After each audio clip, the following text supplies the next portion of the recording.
Voici le deuxième volet que le dessous des cartes consacre au Groenland. La semaine dernière, je vous ai parlé de ces contraintes climatiques extrêmes, du peuple inuit qui a su façonner une civilisation originale.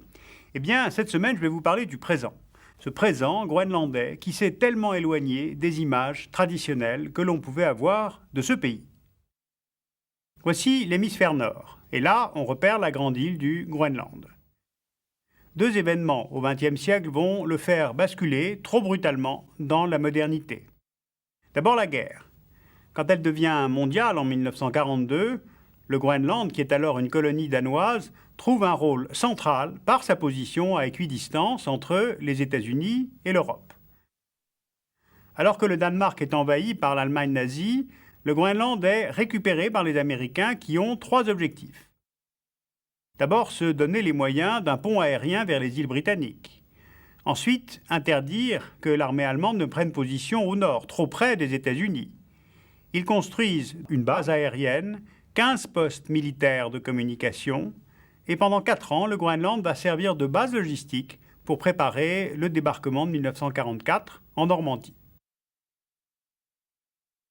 Le deuxième phénomène qui fait basculer le Groenland dans la civilisation obligatoire, c'est la fin de son statut colonial en 1953, quand il devient un département danois.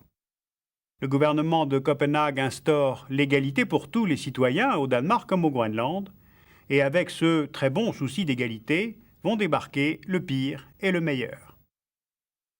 Le meilleur, une politique de santé publique, des soins gratuits, le développement des communications pour des populations extrêmement isolées. Le pire, ce sont les effets de cette modernité qui modifient le fragile équilibre entre les Inuits et leur environnement. Car jusque-là, la survie des Inuits était liée au rapport de nombre entre les hommes et les animaux. Or, ce rapport change, avec d'un côté l'espérance de vie qui s'allonge, donc la population qui augmente, et de l'autre, les espèces animales qui diminuent à cause des nouvelles techniques de pêche, c'est-à-dire un armement moderne et des bateaux à moteur, qui permettent de chasser plus vite, beaucoup plus loin et en plus grande quantité. Ensuite, il y a le regroupement des populations, ceci afin de favoriser l'industrialisation de la pêche et aussi de réduire les coûts de déplacement difficiles dans ce pays. Or, je vous le rappelle, les Inuits étaient culturellement nomades. Ce qui fait qu'avec l'électricité et les importations qui remplissent les bacs des supermarchés, les Inuits n'ont plus besoin des phoques et des baleines pour se chauffer ou s'habiller. Ils passent ainsi d'une économie de subsistance, quasi autarcique, à une économie de marché, orientée vers le stockage et l'exportation du poisson. Les Inuits se sédentarisent. Par petits bouts, ils finissent par perdre un peu de leur culture et même de leur identité, que les plus jeunes troquent souvent contre un mode de vie américanisé.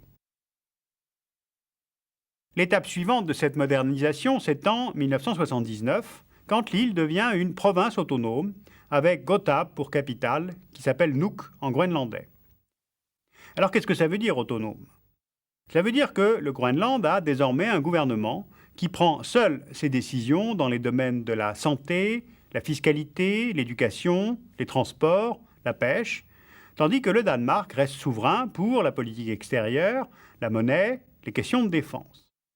Le Groenland est doté d'un budget couvert à 60% par le Danemark, le reste venant d'un peu de tourisme, mais surtout des exportations de la pêche.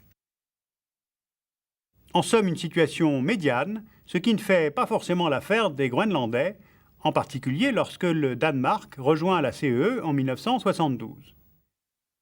Pour les Groenlandais, entrer dans la communauté européenne, cela voulait dire faire de leur mer une mer européenne, aller à Bruxelles pour négocier la pêche de leurs propres poissons, pendant que les flottes de chalutiers allemands pêchaient leurs morues, sans d'ailleurs respecter les quotas qui leur avaient été accordés.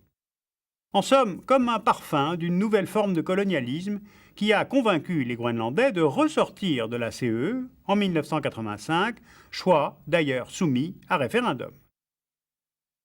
Le problème, c'est que tout cela ne suffit pas politiquement.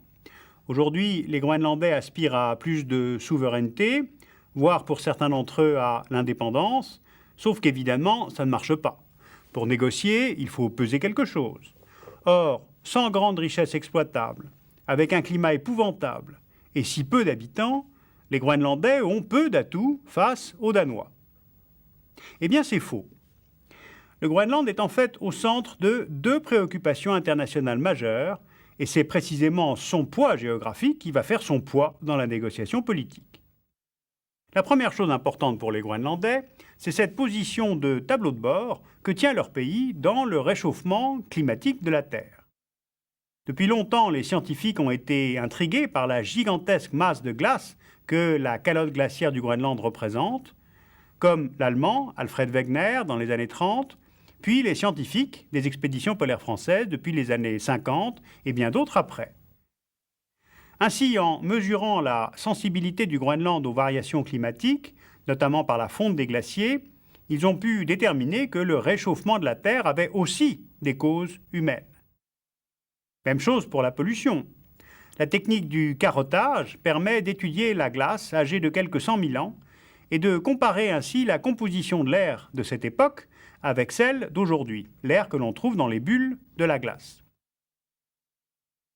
On constate ainsi que la pollution atmosphérique de nos zones industrielles vient se redéposer sur la calotte glaciaire, qui est un peu comme un drap blanc tendu sous le ciel. Donc le Groenland fournit ainsi au niveau international un laboratoire d'observation particulièrement précieux pour décider des dispositifs de protection à prendre. Ensuite, le deuxième intérêt du Groenland, toujours lié à sa géographie, c'est sa position stratégique. La nouvelle doctrine américaine, dite de bouclier antimissile, s'appuie, entre autres, sur un radar géant qui existe déjà sur la base américaine de Thule, au nord-est du Groenland. C'est là la position la plus au nord possible de notre globe terrestre. De la même façon que cette position permettait aux Américains de surveiller l'URSS autrefois, la position de ce radar est capitale aujourd'hui pour le futur bouclier antimissile. Cela pose au moins trois problèmes. Le gouvernement groenlandais ne veut pas à nouveau jouer les zones tampons entre États-Unis et Russie.